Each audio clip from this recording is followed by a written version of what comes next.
Are you going to condemn them for cutting off food, water, and electricity to Gaza? Another war crime called collective punishment. Did it ever cross your mind to condemn Israel when they assassinated Palestinian journalist Shireen Abu Akleh in broad daylight, or when they brutalized the people carrying her coffin peacefully, or when Israeli snipers killed innocent peaceful protesters throughout the March of Return? Did the people in office before you ever consider condemning Israel at any point? Since its inception, when it crammed a country full of people into a 60-mile corner of their own country, creating the largest concentration camp in history, the largest open-air prison in the world? The answer is a resounding no. You never considered it, nor did your ancestors. But unfortunately for you, times have changed. The world is increasingly aware of the crimes of Israel and increasingly aware of the framework of politicians who enable their continued apartheid by resolutions such as these.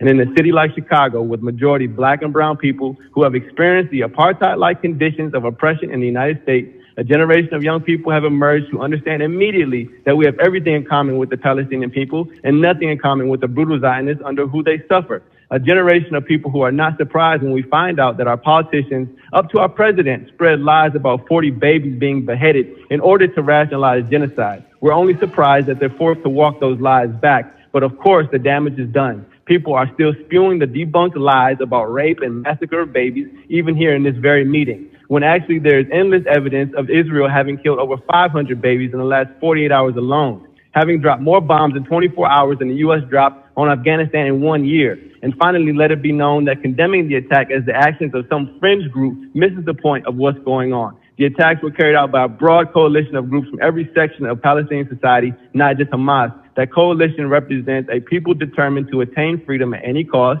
and they have arrived at this point in the face of a broad coalition of right-wing Zionists and their supporters like those in the city council who would start a meeting with a prayer calling for their attempts at freedom, a second Holocaust, where are so silent you could hear a rat piss on cotton when innocent, peaceful Palestinians are annihilated day in and day out like the Native Americans of this country. If it were another time, these same people would be condemning Africans for rebelling against their slave masters during slavery, such as Nat Turner or in the Haitian Revolution. Thank you.